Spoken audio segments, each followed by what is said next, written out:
자, 안녕하세요. 부가치세 신고를 하다 보면은 생각보다 부가세가 많이 나왔다라고 생각하시는 분들이 종종 계세요. 부가치세 신고도 어느 정도 노력으로 좀 줄일 수 있는 부분들이 분명히 있습니다. 근데 제가 자주 말씀드리고 항상 말씀드리지만 영상에서 요 정도는 하시라고 말씀을 드리는데 이제 그런 노력으로 부가세를 충분히 줄일 수 있는 부분이 있는데 잘 안 하시는 것 같은 느낌이 있어요. 그래서 오늘은 부가치세를 줄이기 위한 작은 노력으로 그러니까 요 정도는 좀 해보셨으면 좋겠다라고 어떻게 보면은 뭐 팁이 될 수도 있고요. 어떻게 보면은 이제 부가치세 신고를 제대로 하기 위한 확인 사항 중 하나라고 할 수도 있죠. 이제 내용에 들어가기에 앞서가지고 이게 그 부가치세 계산하는 구조를 좀 단순하게 생각을 해보면 이렇게 돼요. 그러니까 매출세액에서 매입세액을 빼가지고 나머지를 이제 납부하는 거죠, 세금을. 그래서 요 납부세액이 얼마냐에 따라서 많고 적고 뭐 이런 느낌이 드는 겁니다. 그러니까 결국에는 요 납부세액이라는 걸 줄이기 위해서는 매출세액을 줄일 수는 없잖아요. 이 매출세액이 줄어든다는 건 내 매출이 줄어든다는 거니까 장사를 안 하겠다는 뭐 이런 마음이 아닌 이상 이 매출세액 자체를 줄이긴 어렵고요. 결국에는 최대한 매입세액을 늘려야 된다는 거죠. 그러니까 물론 이제 합법적인 범위 안에서 적용이 가능한 항목들에 대해서만 늘려야 하는 건데 대충 예를 하나 들어볼게요. 매출이 뭐 200만 원이라고 해보죠. 그러면 매출세액이 20만 원이었을 거고요. 이 사업자 같은 경우에 매입이 세금 계산서로 받은 게 100만 원 정도가 있어서 매입세액이 10만 원이 있고요. 그 다음에 뭐 신용카드나 현금 영수증이나 이렇게 사용한 게 있겠죠. 근데 지금 신용카드는 얼마인지를 몰라요. 그래서 이제 이런 경우에 세금을 계산하게 되면 이렇게 되겠죠. 20만 원 매출세액에서 10만 원 매입세액을 빼고 신용카드나 현금 영수증에서의 매입세액이 얼마인지 모르겠지만 그거를 빼면 나머지가 납부세액이 될 겁니다. 이제 본격적으로 얘기를 해보면 이거 부가치세 신고 화면이거든요. 첫 화면. 이제 여기서 보시면 여기 왼쪽 위에 매출세액부터 이제 매입세액, 그 다음에 공제감면 가산세액 이렇게 순서로 작성을 하게 되고요. 그리고 오른쪽에 있는 매입세액에서 얼마만큼이 들어가냐에 따라서 전체 세금 액수가 줄어드냐 늘어나냐 뭐 이런 것들이 결정이 날 거예요. 그러니까 그 중에 오늘 말씀드리려고 하는 건 여기 신용카드 매출전표 등 수령 명세서예요. 그러니까 신용카드 사용분이나 아니면 현금 영수증 사용분이 여기서 적용이 되죠. 그래서 여기를 들어가 보시면 이렇게 생겼습니다. 왼쪽에 보시면 현금 영수증부터 사업용 신용카드까지 여기서 조회하고 수정하고 입력을 할 수가 있게 되겠죠. 그래서 사업용 신용카드를 예를 들어서 조회하기를 클릭하시면 오른쪽에 이렇게 지난 6개월 동안에 지금은 1기 확정 신고니까 지난 6개월 동안에 사용한 금액이 이렇게 뜨고요. 위에 보시면 공제 대상 해가지고 금액이 표시돼 있어요. 여기에 보시면 세액이 7,526원이죠. 그래서 요거를 적용하기를 하시면 이제 사업용 신용카드로 사용한 매입세액은 7,526원을 공제받을 겁니다. 물론 이제 현금 영수증도 있을 거고 뭐 운수업 같은 경우에는 화물 운전자 복지 카드도 있을 거고 그 다음에 뭐 사업용 신용카드가 아니라 다른 개인 신용카드들도 있겠죠. 지금은 이제 계산을 단순화하기 위해서 사업용 신용카드만 생각을 해보는 겁니다. 그래서 이 경우에 이제 좀 전에 예에서 납부세액을 계산을 해보면 이제 이렇게 되겠죠. 매출세액 20만 원에서 세금 계산서 매입세액 10만 원 빼고요. 그 다음에 좀 전에 사업용 신용카드의 매입세액 7,526원을 빼면 92,400원이 납부세액이 될 겁니다. 지금 이제 보기 편하시라고 이 뭐 세금 액수나 매출 세액이나 뭐 이런 것들을 굉장히 그 단위수를 적게 만든 거예요. 그러니까 이런 경우는 없겠죠. 그냥 계산의 방식이나 결과만 좀 봐주시면 돼요. 여튼 요 정도의 부가세를 내실 건데요. 좀 전에 요 사업용 신용카드 수령 명세서에서 이 공제 대상 금액을 좀 자세히 봐보죠. 그러기 위해서는 홈택스 화면에서 왼쪽 위에 계산서 영수증 카드에 들어가시면 신용카드 매입이 있어요. 그 중에 매입 내용 누계 조회라는 거를 한번 클릭해서 들어가 보면 이렇게 생겼거든요.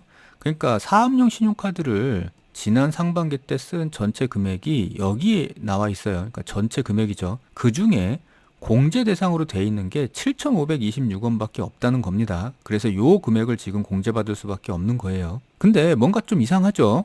전체 금액 사용한 금액이 이렇게 많은데 이 중에서 약 한 10% 남짓한 금액만 지금 공제를 받고 있거든요. 그러면 요걸 한번 봐봐야죠. 요건 이제 어떻게 보냐 하면 마찬가지로 계산서 영수증 카드 탭에서 신용카드 매입에 요번에는 매입세 공제 확인 변경을 봐볼게요. 여길 들어오셔가지고 조회를 하면 이렇게 그 사업용 신용카드 사용한 내역이 쭉 뜹니다. 근데 이제 오른쪽을 한번 봐보세요. 여기를 보시면 공제 여부 결정에 요 지금 한 페이지에서 공제가 하나 둘 개밖에 없죠.